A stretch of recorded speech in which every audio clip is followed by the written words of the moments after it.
Hi everyone. Good morning and good day. Uh,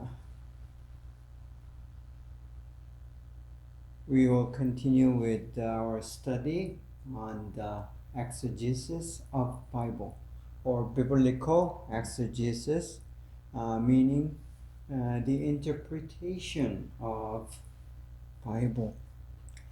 So we have Bible, the holy book, the scripture, and it's been there like a thousand years, and people read these books, and there's for the Protestant church we have 66 books.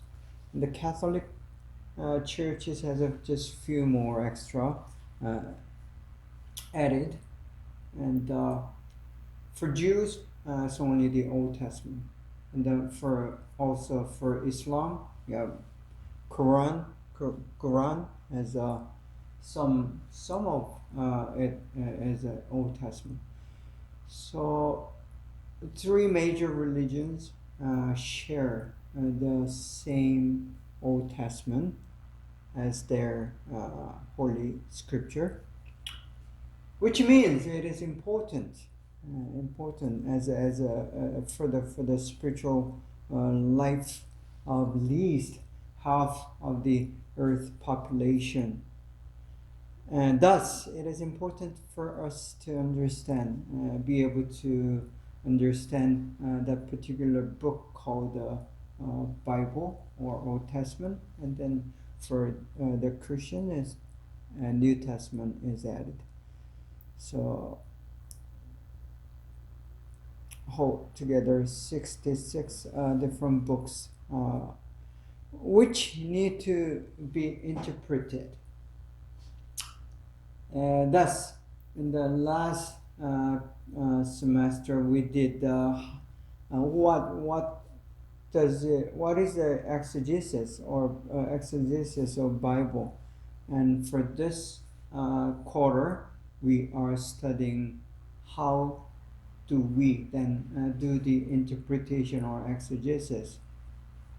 And last class we covered the lesson chapter 4, discerning the text.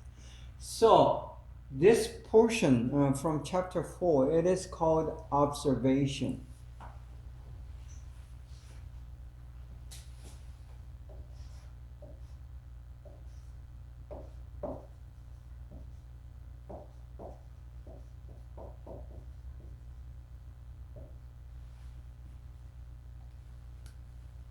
Observation is the first major step. There are three major steps in doing most exegesis.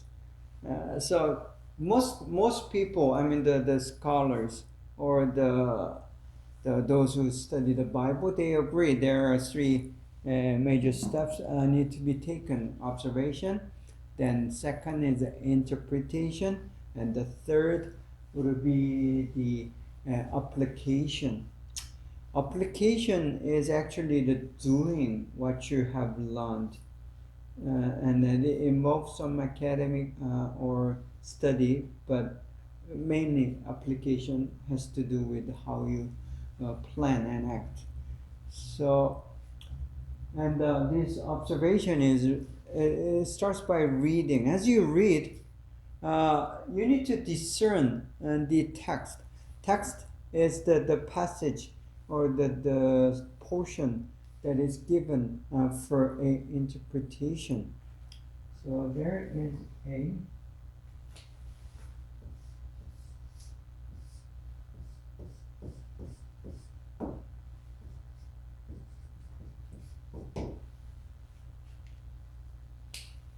so this text to interpret might be just one verse or two verses or a whole chapter.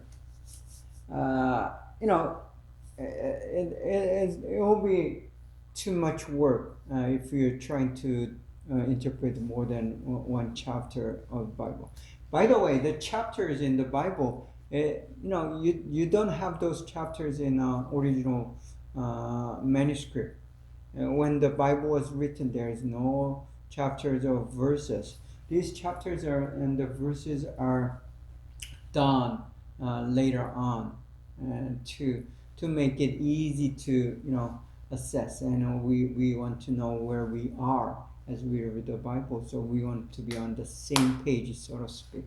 So to be on the same page, not only the books, you need to divide it into certain chapters, and then each chapter has a certain number of verses, and so the book, chapter, and verse is how to we recognize the given text.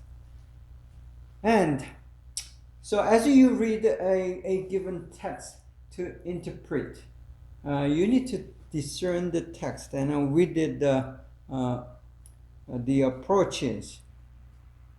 And this involves some like a literature study, the method or skills. And so you need to learn to understand any document, and that's basically what you do in elementary and junior high school education, right? So you learn to read, and you not only learn to read, but read and understand. So everyone has these basic skills on approaching any kind of document, if they are at least minimally have a minimal basic education. They know how to read and understand.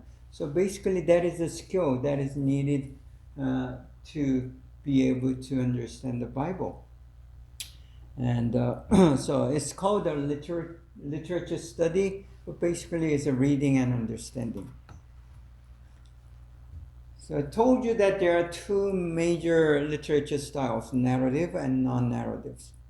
And Bible has these diverse kinds or genre of or style of writings. And basically what we do is divide by narratives and non-narratives. So for the biblical narratives, as you read the Bible, if you are reading the story or the narratives, it's going to be one of these. The Old Testament history, and then four Gospels. Mainly, the Gospels deal with the life and the work of Jesus Christ, Jesus of Nazareth. So it's like for Islam, you read about the story of Muhammad, the greatest prophet, and we Christians believe that Jesus is not only the greatest prophet, but he is the Messiah. The Messiah and the prophet is two totally different figures in an Islamic or Middle Eastern context. So if you're reading the Old Testament, if you're sharing the Old Testament, you basically have the idea of the Messiah, the one who is going to come to save the world. So that's story, the full gospel. Then Acts of Apostles. Jesus said that there's 12 disciples, and one fails. The Judah of Iscariot, he fails as a disciple, and he was eliminated. I mean, he killed himself, right? He's the one who betrayed Jesus and sold them to the authority. So he is the one who kind of gone against Jesus Christ, or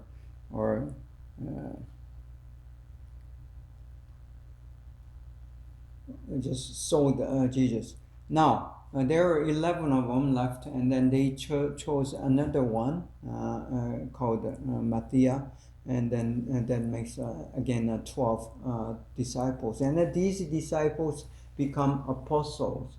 apostles are the highest authority of the very first church in the New Testament. So they are important people to record. So the story of apostles are also written in the Bible. We have four gospel, and there are other kind of narratives which is included in the four gospels. I did not write here, but there is something called parables. Parables are also narratives, the stories. Might be real, it might be made up stories. And Jesus told these parables to his disciples and all the followers, so they can have that picture image. But these narratives are designed so they can remember the lesson with this visual and audio sound because with the storylines, I mean you can people easily remember these storylines, and they can carry that story from here to there. It doesn't have to be written. I mean, when the written material was not the common thing in the ancient times, there are only 1% or less than 5% who are able to read and write. Because of that, people did not have that education or reading skills or anything that they are not. I mean, these documents are not so readily available for the general public. So only way they could carry some ideas or philosophies or the thoughts would be the stories. So narratives as a very important part of the ancient culture, any ancient culture for that matter. Same for the Asian culture, right? Even though we had the Chinese characters, readily used among the Asian cultures, but that also was limited to just certain population, less than 5%. So it was the same story for both in Middle East and in Asia. It was the same for the Europe until they invented this printing. And now, so the story takes a very important part. So as you read the Bible, and you're going to discern whether this is a story, narrative, or not something else. So that was the idea. There's non-narratives. I told you about these non-narratives. Poetry, then letters. Most of the New Testament, other than the Revelation and then the Acts and the Gospel, rest of the New Testament are mainly the letters. Letters were sent to the churches at the time. And then there's something called the wisdom literatures, like a Proverbs, and then Lamentation. These are the so-called wisdom literatures, and they contain this very philosophical thoughts. I mean the elaboration of the ideas and the belief and so on. Then laws, first 5 books of the Bible, the Old Testament mainly is the law, and then prophecy. So these are some other kinds of the styles of literature that are in the Bible, and different styles demand different approaches. So the reason that we distinguish this genre or the kinds or styles of literature is because these different styles or different genre requires quite different approaches, different literature studies. So we like to know what kind of literature that we are reading as we read. So the observation begins by labeling the kind of literature or the style of literature, and then you decide how you are going to approach this given text. So you determine what the style of text is.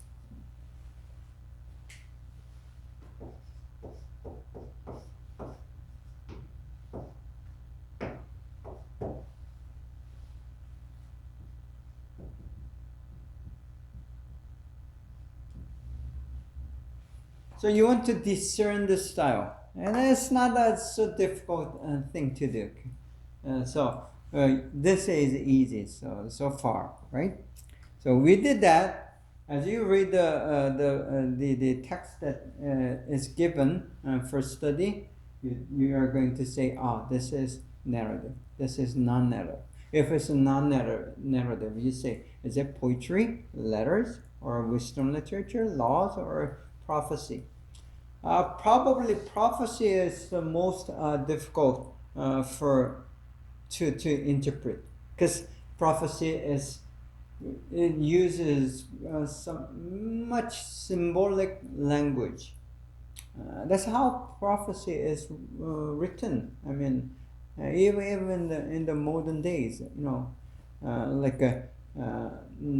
for example, Nostradamus in one of his prophecies says there are two big birds, and then fire, and so on. And people interpret he was talking about the 9/11. I mean, it may not.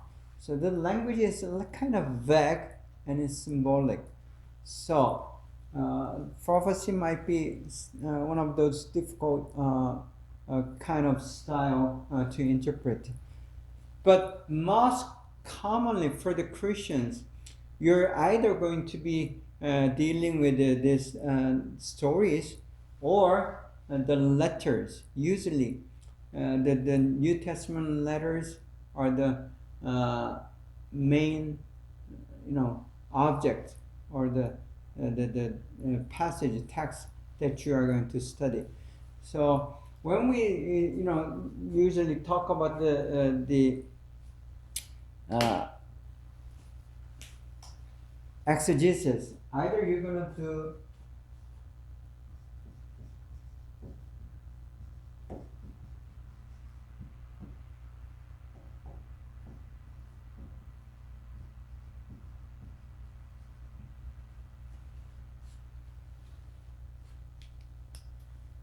so letters of Paul, Romans, Thessalonians, Hebrews, and even Peter's writing to the churches, they are included as discourse, meaning it involves the explanation or elaboration about the idea, certain idea.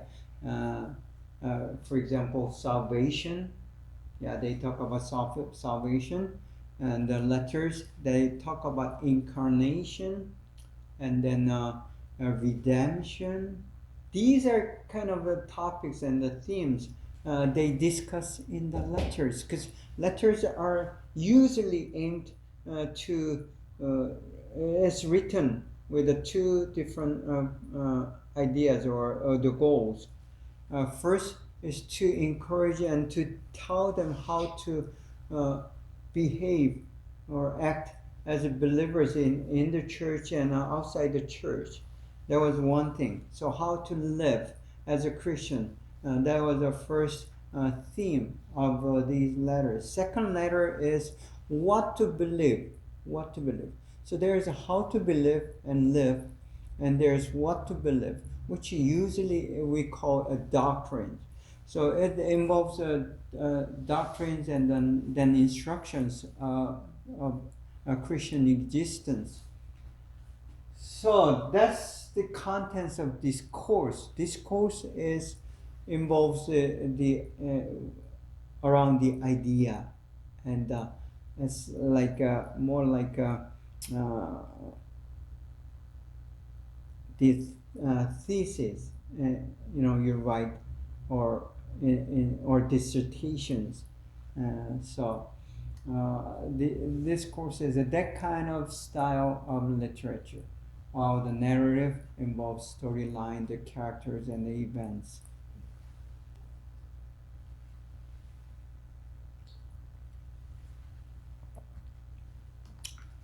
So now we know, doing the observation reading,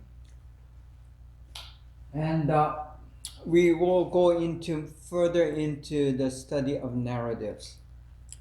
We did this much, I believe, in the last class.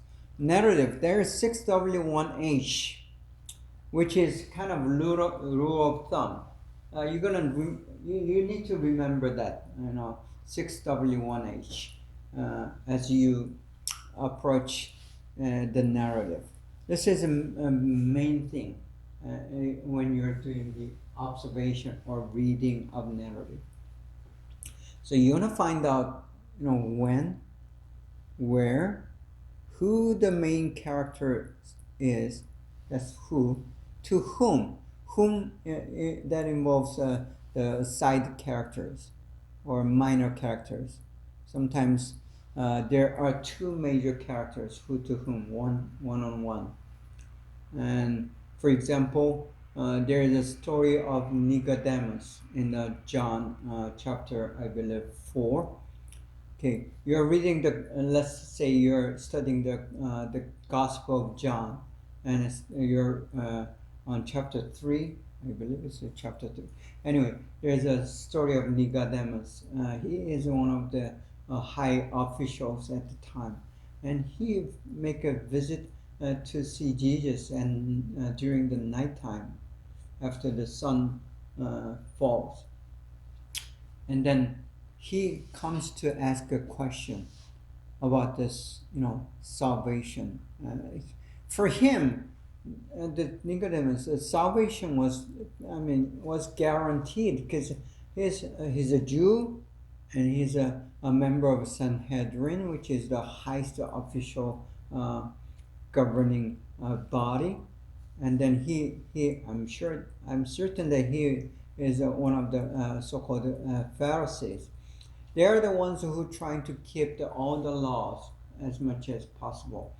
There were like 600 some laws that are written, very specific, and then they try to keep it to the down to the letters.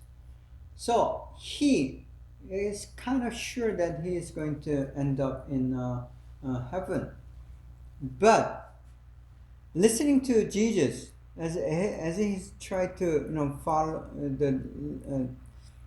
investigate this Jesus, that might be his one of the tasks was given to him, but he did that. Just for some reason he was listening to Jesus, and then he had a doubt in his mind, and he comes to see Jesus. So he becomes the main character, and then Jesus is another major character. So Jesus and Nicodemus, they are interacting with one another in that story. So half of the chapter deals with these two figures making that conversation.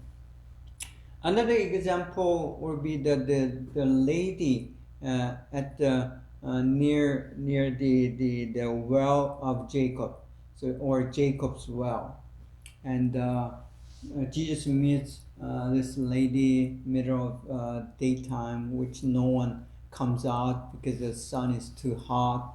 But this lady comes, guessing that there's gonna be no one at the well, and then she encounters Jesus.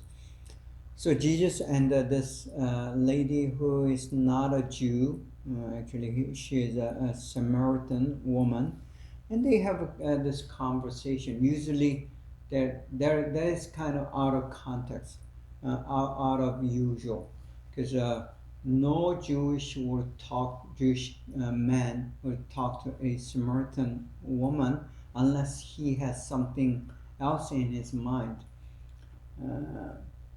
But they carry out a conversation, very unusual setting.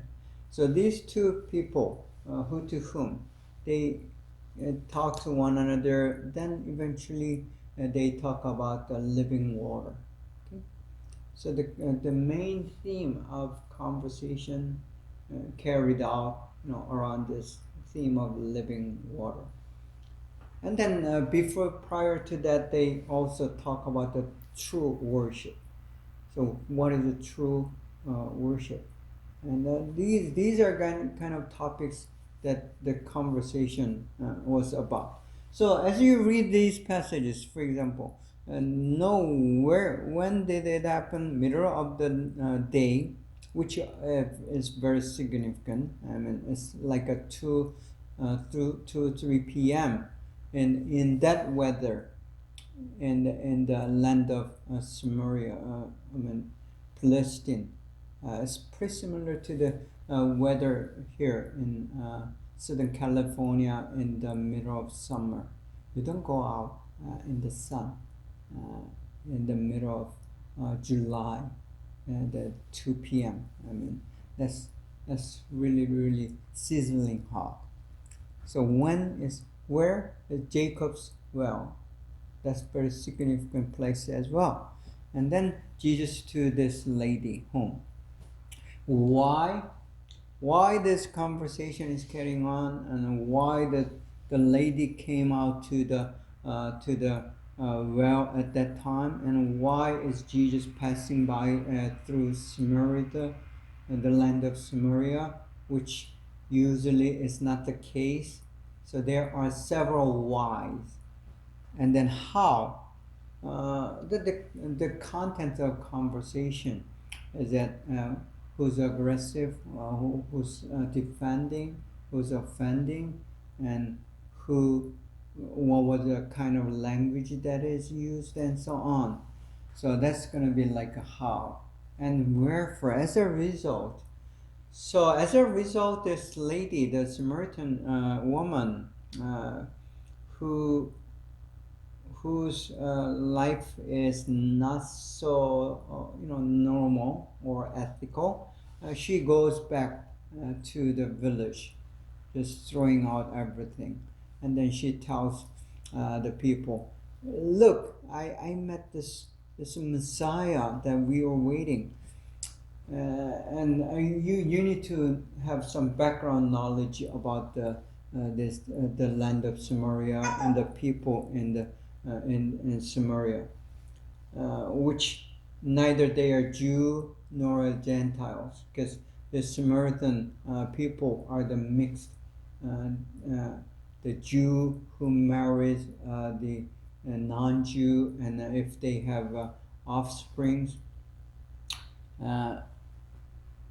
then they will be called Samaritan. I mean, they were to live in that land, particular land. So these are, I'm giving a short example of the observation and then some part of interpretation.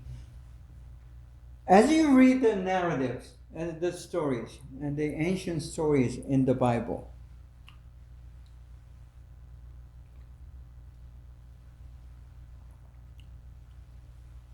these are several important clues, or the attitude or the skills or techniques that you need to apply to better understand that particular story, the passage.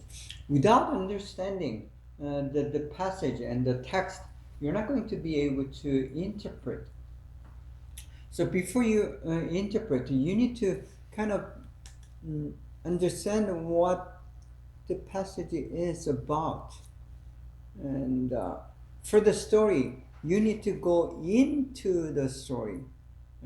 It's like watching a movie, and as you watch a movie, I mean, there you can be relaxing and not so into the movie. But if you are into the movie, what happens is you identify yourself with one of the characters.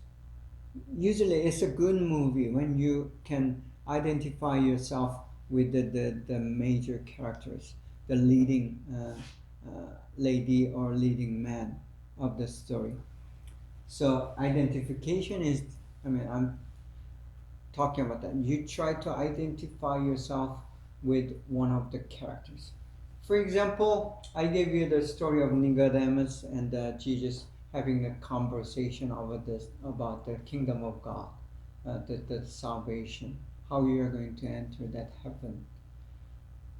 And Jesus tells this Nicodemus, you have to be born again, which is a very new concept, and it's a revolutionary concept for the Nicodemus, who is an official. He's a religious leader, because in time of Jesus, all the high officials, they are also the highly regarded religious leaders.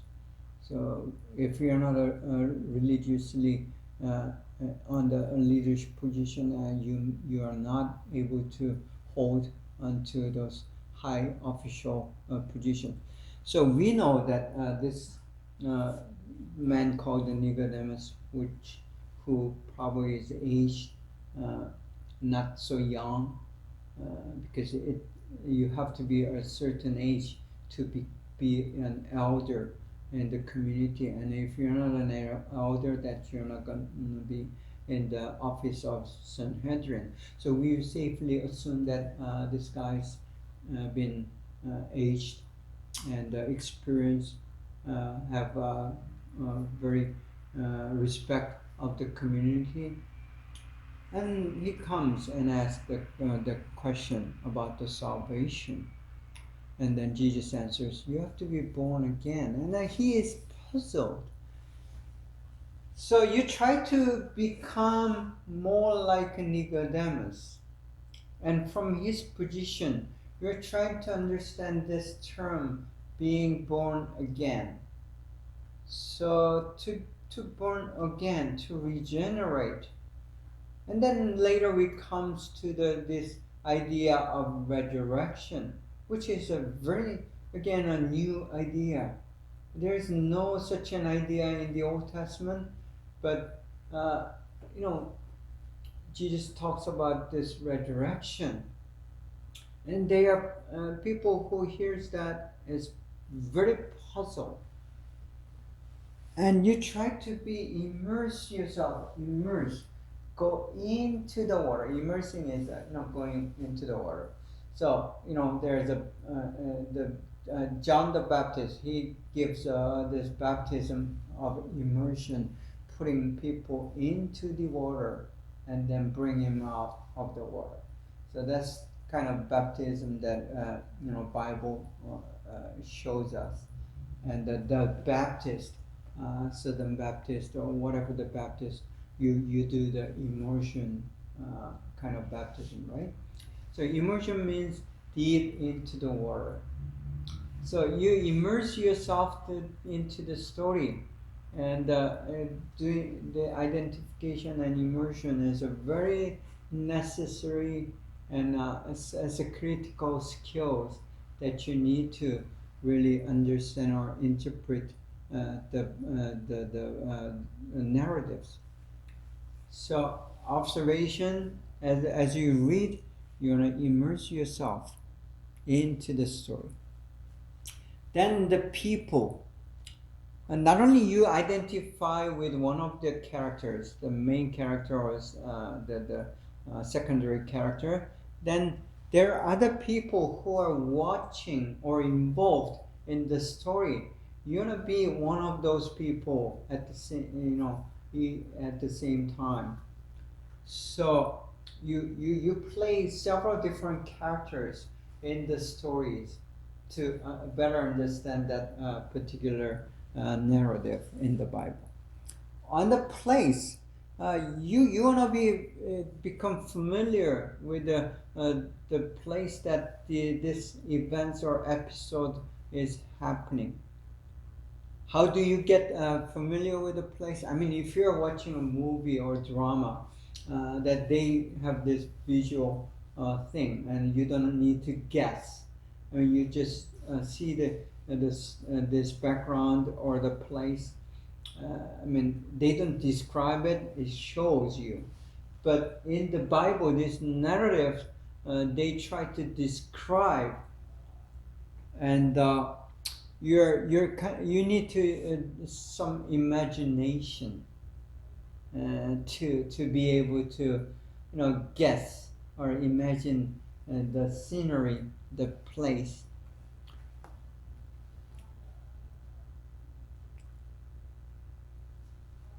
So you imagine the backdrops, the backgrounds, the houses, the street, whether it's a street or a marketplace. Usually, when Jesus does something, it happens either in front of the temple or in the marketplace, just in the street. Street of Nazareth, street of Jerusalem. These things happen. And then you try to imagine that street, the dirt, and then the smell, and these things. So climate, sometimes climate, you need to identify, and then weather of the day, whether it's raining, whether it's dry, whether it's windy. You try to imagine those.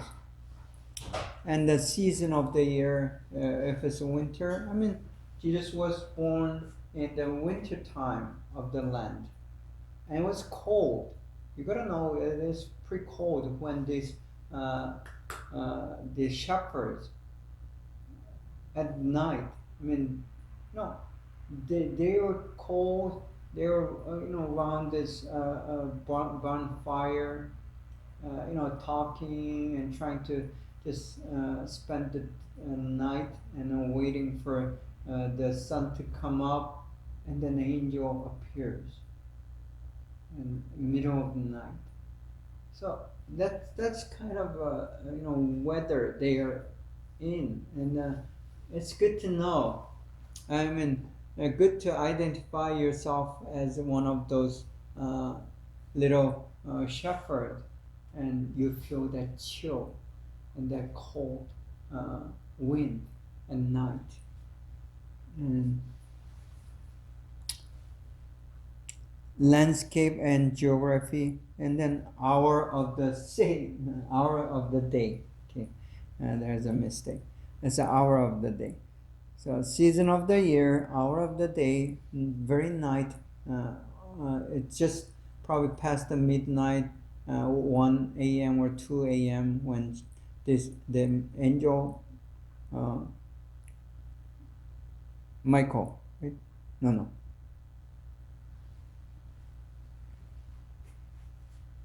미가엘이 맞나?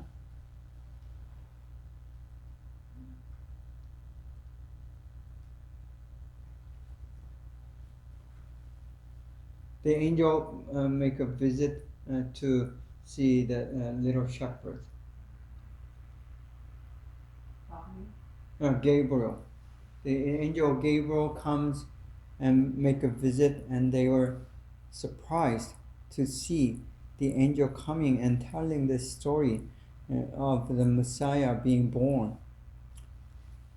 And then for the details, you need to know, the observation mainly. Not only you see the big picture, you have to read the details. Sometimes, they say devil is in details, and sometimes the clues are in details, lighting, and the smell, and then sounds, the noise, the background sounds, and then the feelings, how you're gonna feel, the inner feelings, the emotions, and you try to have this sixth sense also. So with the five sense that we have plus that number 6, sense number 6. You try all this imagination and read the details of the story.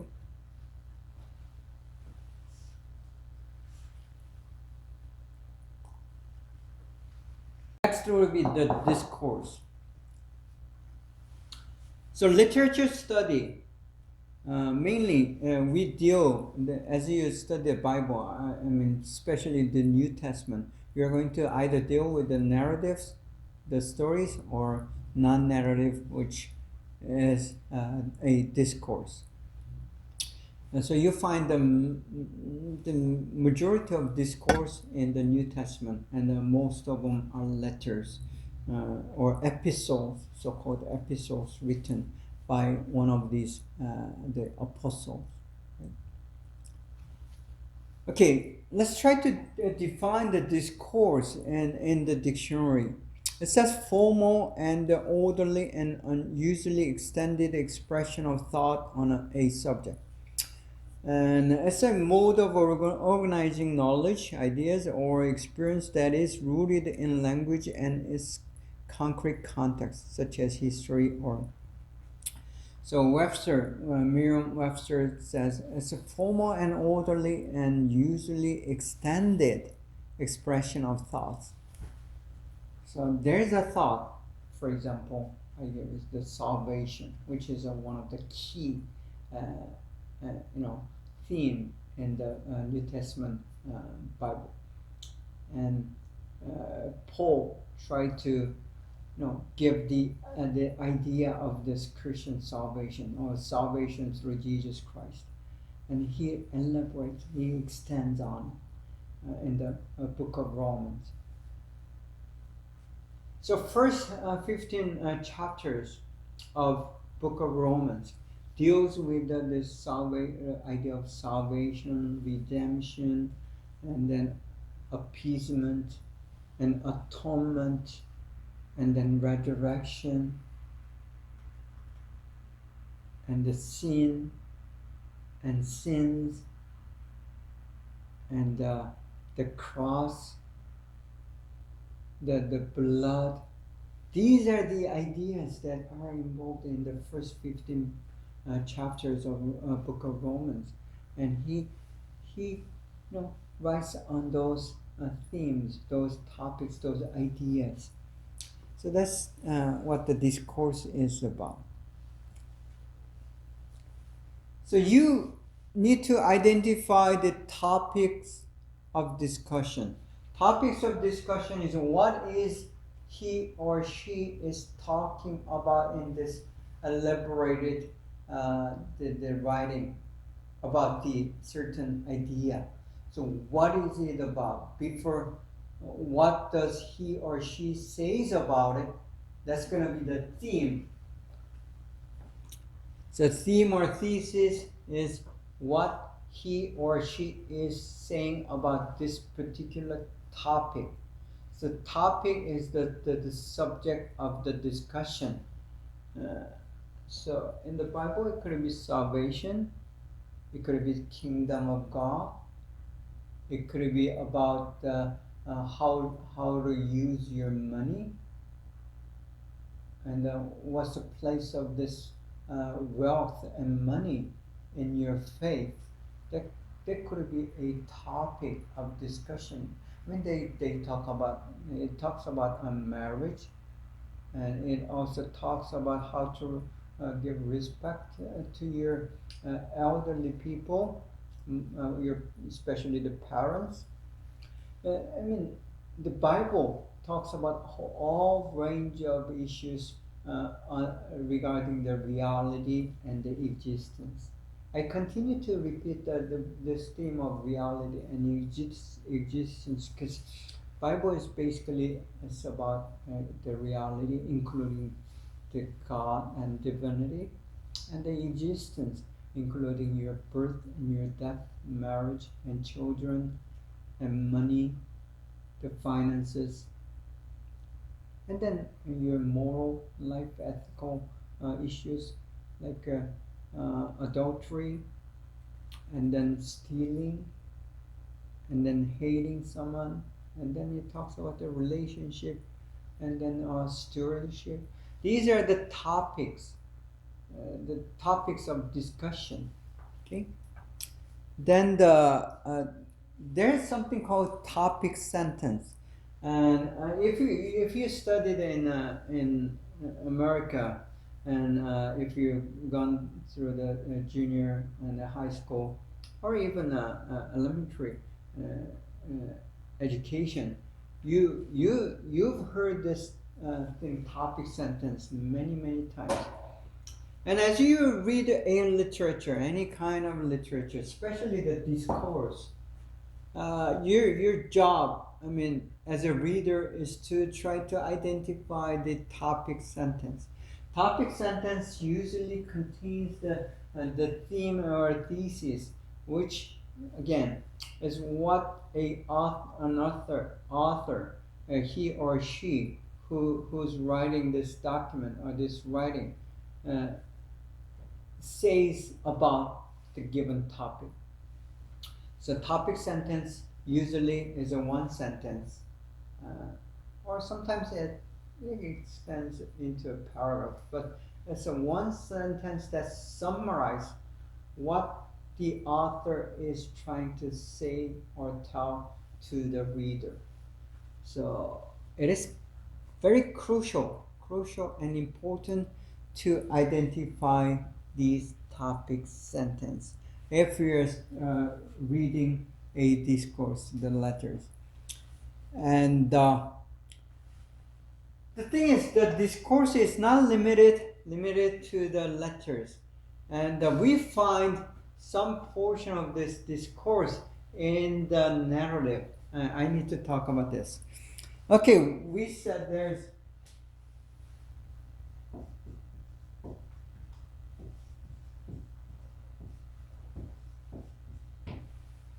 in the Bible we have 4 Gospels: Matthew, Luke, Mark, and John. Okay, these writers, Matthew, Mark, and Luke and John, each wrote a story about Jesus and his disciples, Jesus' life and works. So that's the topic of 4 Gospels. And now, what they involve is the story about Jesus and his disciples. Basically, it's a narrative. But within that narrative, when Jesus teaches or Jesus gives a sermon, for example, there's what we call the eight blessings, or the beatitude. That's when Jesus, give preaching to the Sermon on the Mount. We call that. On that Sermon on the Mount, it's a sermon, basically a preaching, and that is in the form of discourse. So there's a discourse within the narratives. So as you try to discern the text, you may say this is a narrative, but actually it is not. If you're studying the Sermon on the Mount that were given to these audiences, and that's not just a story, but it is a discourse. And also the very first part of the Gospel of John, it starts as a discourse, even though it's within the narrative. So there is some discourses within the narrative. That's kind of a sidetrack, and I come back. So as you read the discourse, topic sentence, then rationale. This is a kind of argument, and if you're doing a debate, for example, in American schools, we do a lot of debates. right? And they train the students to be able to be a good debater. And you've seen this debate that going on on TV between Trump and Biden. And they try to argue their position. So this rationale is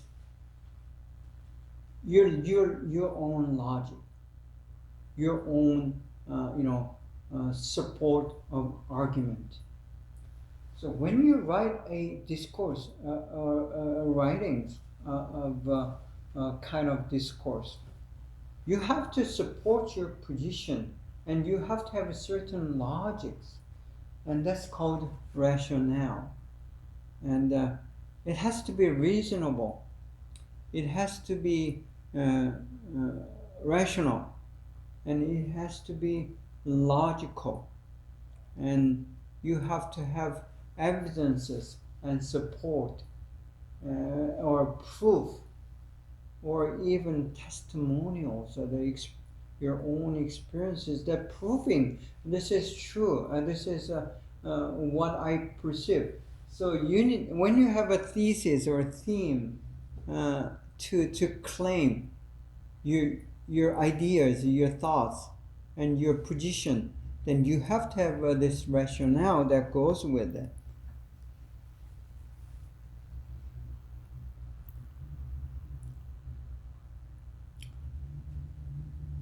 Then, to understand the documents, this discourse better, you need to talk about the authorship. Who wrote this? Who's the author? And where did he wrote this and when?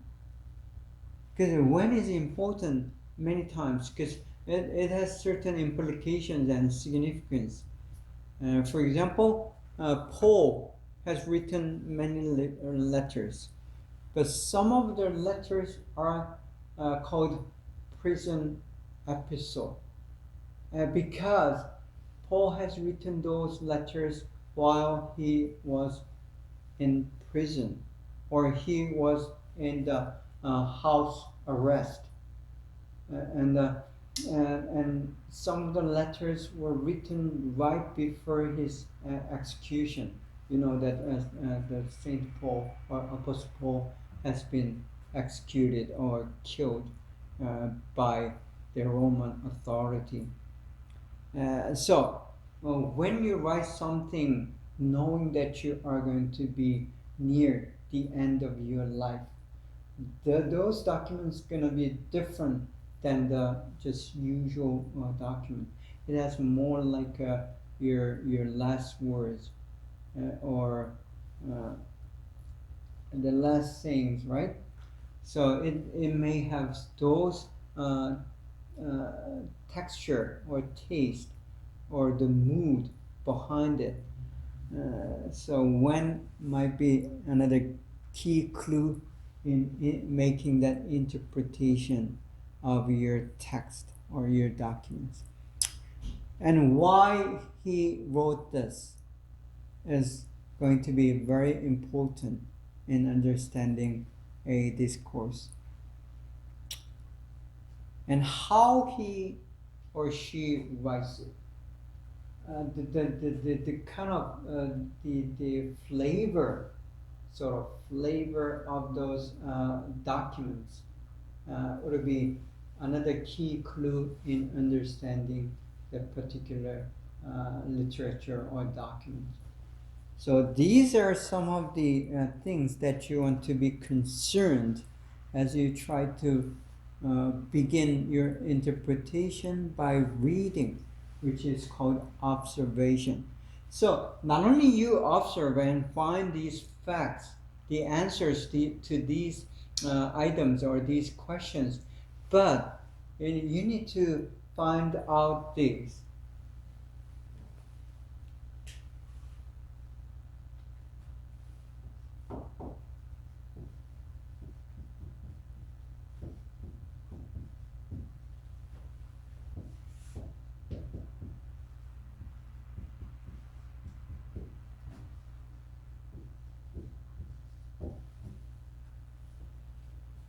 So these are the words that I'm going to use pretty often. The implication and significance. When you find the facts,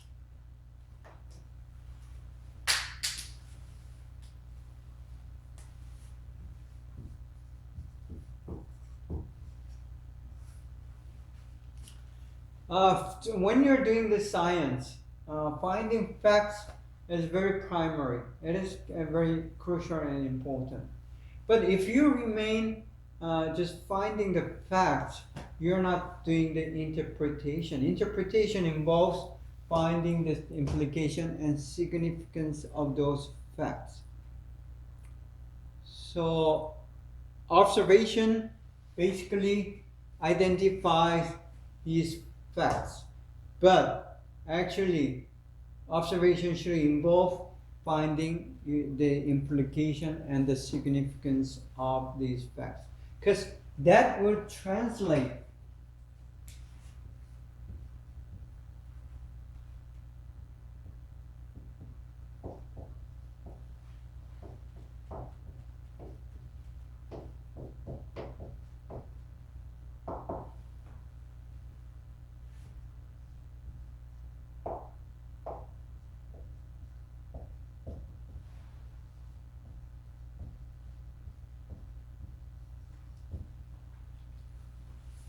what the interpretation does is trying to find the meaning and the message of that particular narrative or discourse.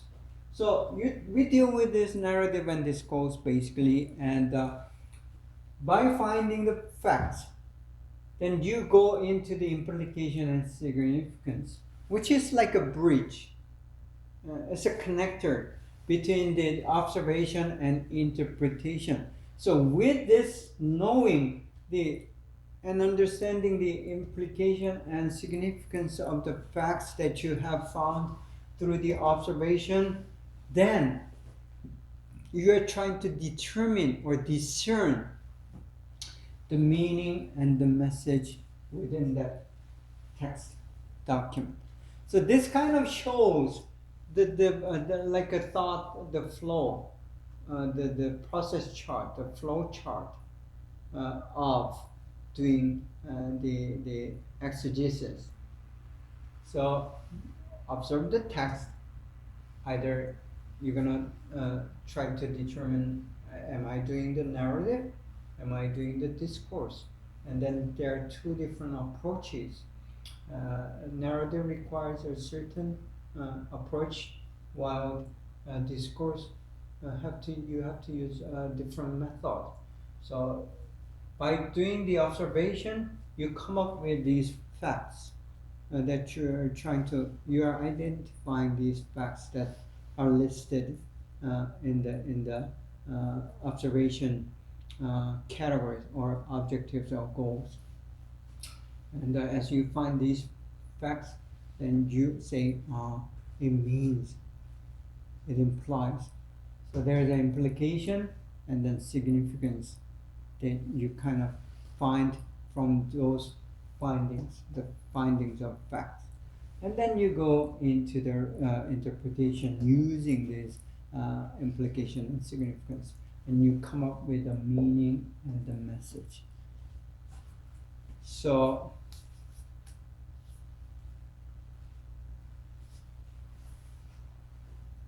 another concept that I'm trying to let you know is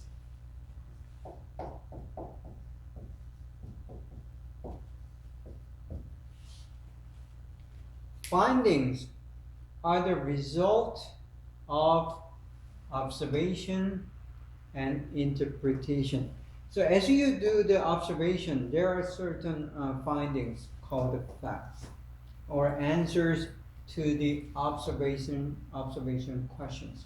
So as you try to address the step of process of observation, there are certain objectives or the task that you have to do through the observation. There are several of them we just discussed. And as you try to do those tests. We call that observation questions. So that's primary thing. And as you do the observation, and as a result of observation, then you come up with the question for interpretation. So you have a question.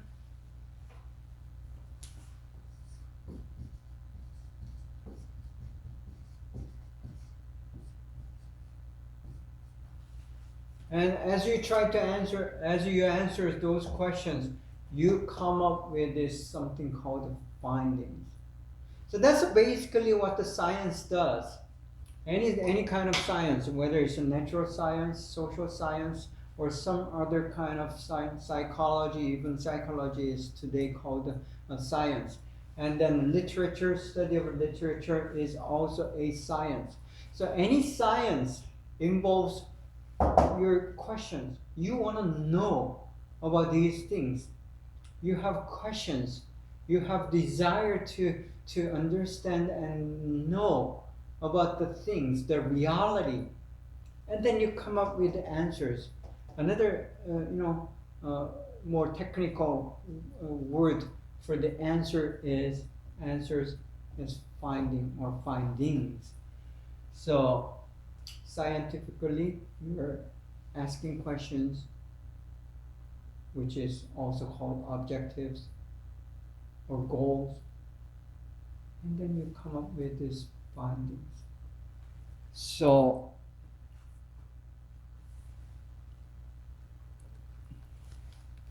the second thing that you want to do with the discourse when you're doing observation would be the authorship. Then readership.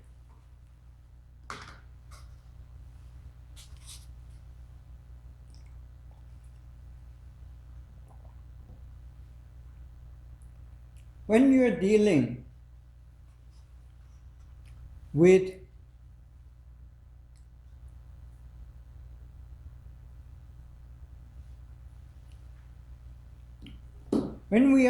with the discourse, not only someone writes it and the writer, the author, expects someone to read it. And not like today's books, the letters, especially the letters, the discourse, the reader, the writer, the author has the reader in his mind. Usually he knows who is going to read this material, the writing, the letter, except just some exceptions. One or two letters that were written by this Paul, the Apostle Paul, the Saint Paul. He did not actually met the reader. I believe it's the Romans. So he did not know, and just few person in that church, the Church at Rome. But he has written that letter anyways. But other letters, for example, the Corinthians, Ephesians, he knew the people in that church. For example, the church of Ephesus, he lived in the Ephesus for more than a year, and he attended. That's today's word. Attended the church in Ephesus, and he was training them. He pastored that church. So he knew every and each person who are going to read that letter. So that's a readership, and who are the readers and where they are when this letter is received, and why they had to receive these letters. So that's a cause and issues. So authorship and the readership kind goes hand by hand. It's like a two sides of a coin. So you need to know the readers and the authors, and that helps to understand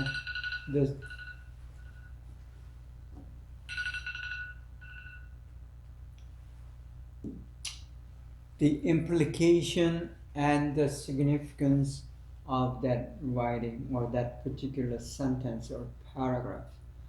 So knowing these are all called context of the writing, context of the document. So by knowing this literary context, not the context of literature, literary context, you better understand the meaning and the message. Not only you better understand the meaning and message, but you properly understand.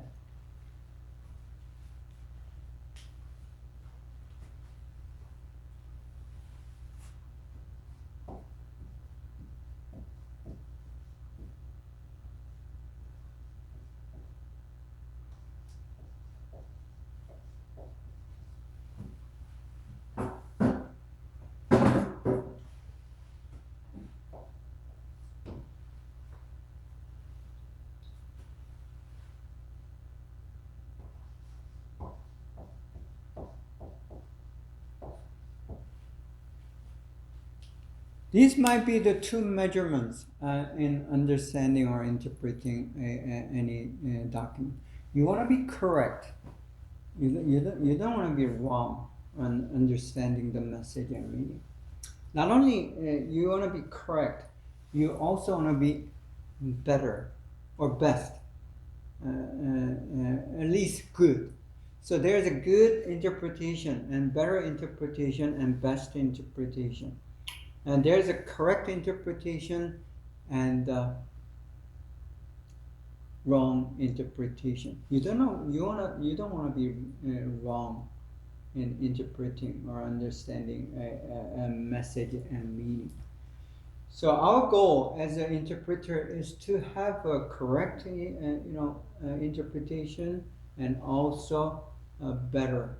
Always try to be better and have a full interpretation, which is not really usually not possible, because as a word of God, and you try to understand who God is and what His intention is, sometimes it is difficult. The message is sometimes beyond our physical, mental understanding, because we are limited.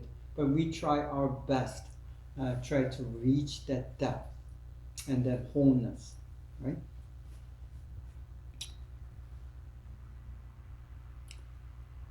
And the message and the meaning.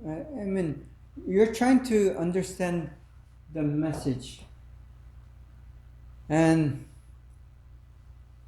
sometimes we dealt with the background, knowing who the authors are, when that was written, where that was written, and to whom, who are the readers. These are like a background information, and you come up with these facts and also implication and significance about those background.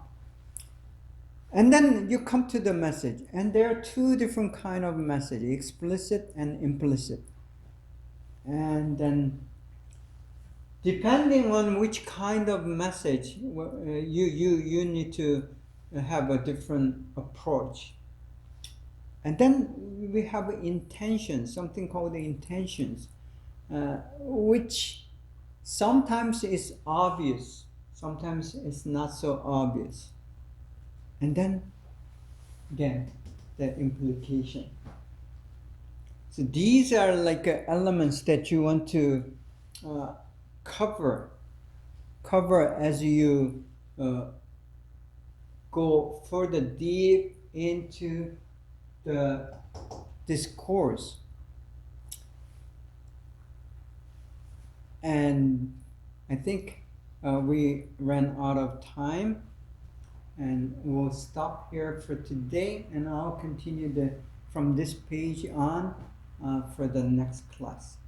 So thank you for listening, and I'll see you again next week, and we'll continue from here. So have a good day, blessed day.